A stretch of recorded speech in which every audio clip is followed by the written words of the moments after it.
Falcha, and welcome to another Friday Reflections. I'm Rob Smith, also known as Jazz Smudson.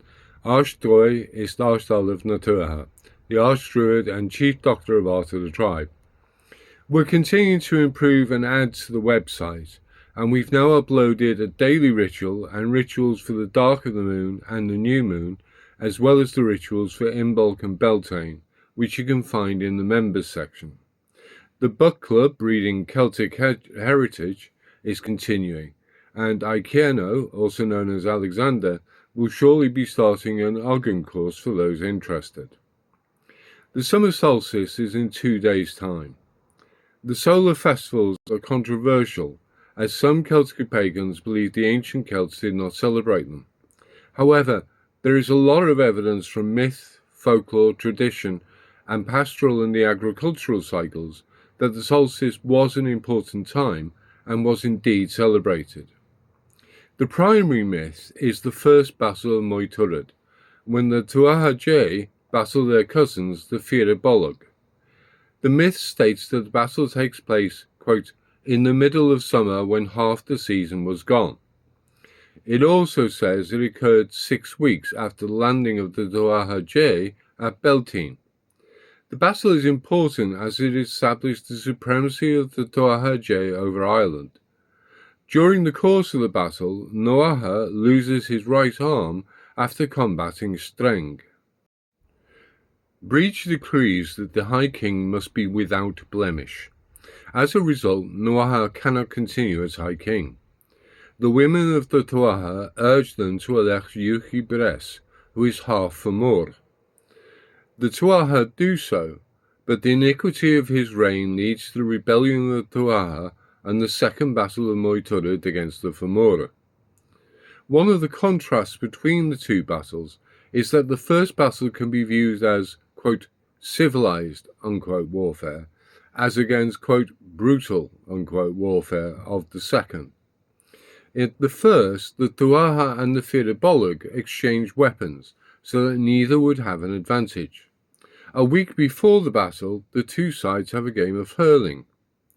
The tuatha offer to share Ireland 50-50. Even injured Noatha offers Streng, quote, fair combat, unquote. He asks that Streng ties up his right arm so they would be equal. Only when Streng refuses to do this, do the tuatha, who have the upper hand, agree to peace. The àrd-ollamh take either the outlying islands or the province of Connaught, depending on which version of the myth you're reading. Another myth relevant to this time of year is the tryst of Áine and Manannán. The myth comes from the Fèis cycle, which is the youngest of the 4 Irish cycles.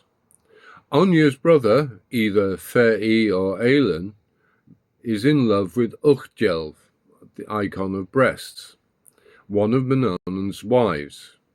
Áine arranges a meeting between herself, her brother, Manannán, and àrd-dhruidh at Carn Manannán, Manannán's cairn. There she seduces Manannán so that her brother can be with àrd-dhruidh. Manannán then takes her to his land in the otherworld. Each year the people around Knockany, the hill of Áine, would perform a pilgrimage and light a bonfire at the top of the hill. There are numerous local stories in local folklore. In one, a girl is given a hagstone, and through it she sees the àrd-dhruidh celebrating on the hill.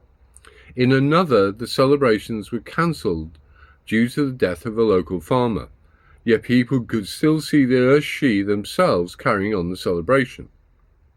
In yet another, Áine herself appears to ask the revellers to vacate the hill at midnight so that àrd-dhruidh could carry out the festivities themselves. One warning the pilgrims were given was that they had to take notice of the position of the moon, or they would never find their way home. The act of building and burning bonfires on the summer solstice was commonplace throughout Ireland, Scotland, and the Isle of Man, as described by Danaher in The Year of Ireland, Moore in the Folklore of the Isle of Man, and by Alexander Carmichael in the Carmina Gadelica. The bonfires were built as large and as high as possible, so that the smoke would drift over the fields, blessing and purifying the corn. This tradition continues in Northern Ireland, but it's been transferred to July the 12th. One tradition which is also continuing is that people would try and steal material from their neighbours' fires. You reduce the blessing to your neighbours while increasing the blessings of your own fields. Even now, young men would guard the bonfires in Northern Ireland to make sure this doesn't happen. As well as building bonfires, wisps, also known as torches or brands, would be taken round the fields of corn, to the seashore and even out to sea. On land, it was literally, quote, the fire of the corn, unquote, to encourage the growth of crops. At sea, it was so that Rhín Amara, the king of the sea, Manannán, would send fish. This gives us the name of the festival, Fèis cliair, Feast of the Wisps. The other major myth that occurs at the summer solstice is the àrd-dhruidh, or dowth. The myth tells how Ireland was afflicted by a cattle plague, which killed all but one bull and 7 cows. Bressil Bodibad, Bressil, beautiful one, Bodibad, the cattle plague, decides to build a tower, quote, so he can pass to heaven, unquote. His sister Bui, the wife of Lugh Lamforta, uses her àrd-dhruidh, or magic, to, quote, check the sun above her head until the work is complete. However, Bui's actions caused her brother to go into a frenzy, and he commits rape and incest on her. By doing so, the magic is broken, and night falls. Dowth is cursed to be forever the height it is now, and will never be any higher. The nearby henge at Dowth Hall is aligned to the summer solstice, and this may be Fertocule, where the rape took place. Dowth has alignments with the Neolithic lunar standstills, the heliacal rise of Venus, the Pleiades of the summer solstice, and all 4 of the great or fire festivals.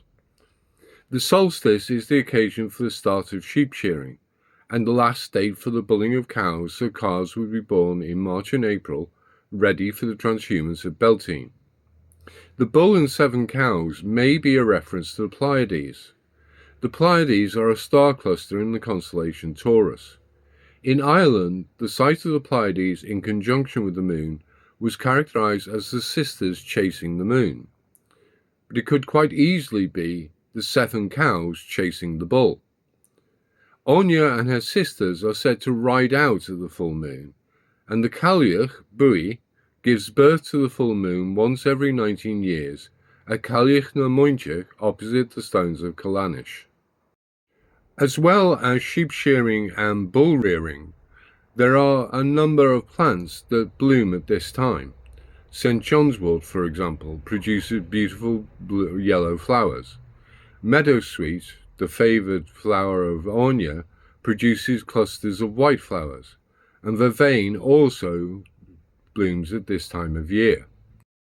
As you can see from the myths, there are plenty of reasons the ancient Celts would commemorate the summer solstice. You can find a more detailed examination of the myths, traditions and folklore of the summer solstice on our website. However you plan to celebrate, I wish you Joe Hesh Cliair, happy summer solstice, and may Áine and Manannán grant their blessings. Until next time, Bianna Ferrana Let, may the blessings of the gods go with you, and Lísh Gach Jo Gurach. Best regards.